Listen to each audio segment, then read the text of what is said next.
Saudara-saudari terkasih, salam jumpa kembali dalam Lilin Sabda edisi hari Jumat 2 Agustus 2024. Injil diambil dari Injil Matius bab 13 ayat 54 sampai 58 yang mengisahkan Yesus yang ditolak di desanya sendiri, yaitu di Nazaret. Dikatakan, setibanya di tempat asalnya, Yesus mengajar orang-orang di situ di rumah ibadat mereka. Maka takjublah mereka dan berkata, "Dari mana diperolehnya hikmat itu dan kuasa untuk mengadakan mukjizat-mukjizat itu? Bukankah ia ini anak tukang kayu? Bukankah ibunya bernama Maria dan saudara-saudaranya Yakobus, Yusuf, Simon, dan Yudas? Dan bukankah saudara-saudaranya perempuan semuanya ada bersama kita? Jadi dari mana diperolehnya semuanya itu?" Lalu mereka kecewa dan menolak dia. Maka Yesus berkata, "Seorang nabi dihormati di mana-mana, kecuali di tempat asalnya sendiri dan di rumahnya." Saudara-saudara yang terkasih dalam Kristus, pertama-tama kita perlu memperjelas dulu kata saudara yang muncul dalam Injil hari ini.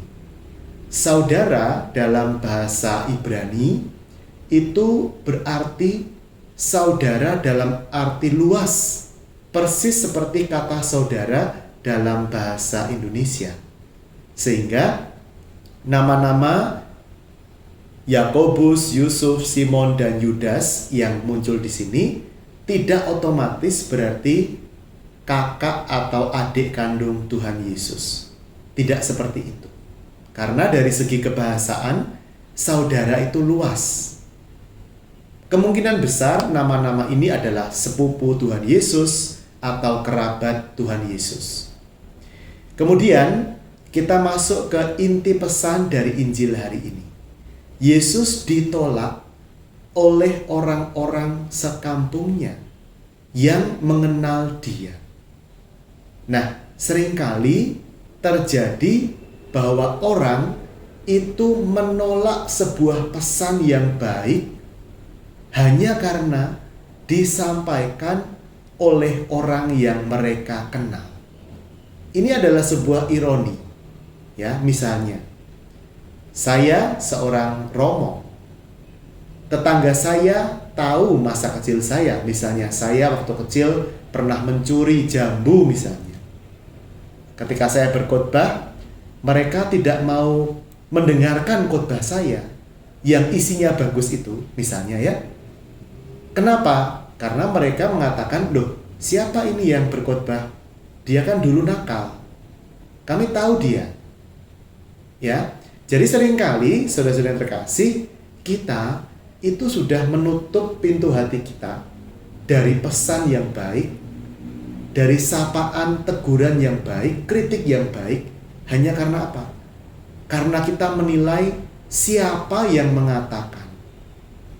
Karena kita melihat kelemahan diri dari orang yang mengatakan. Kita gagal menangkap pesan positif hanya karena kita melihat siapa yang mengatakan.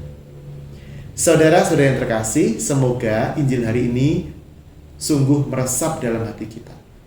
Ketika ada sebuah masukan, kritikan, saran yang baik, pesan yang baik, nasihat yang baik, janganlah kita melihat siapa yang mengatakan, tetapi fokuslah pada inti pesan yang baik itu. Semoga hati kita terbuka untuk mendengarkan sapaan Tuhan melalui orang-orang di sekitar kita dan tidak menolaknya, dalam nama Bapa dan Putra dan Roh Kudus. Amin.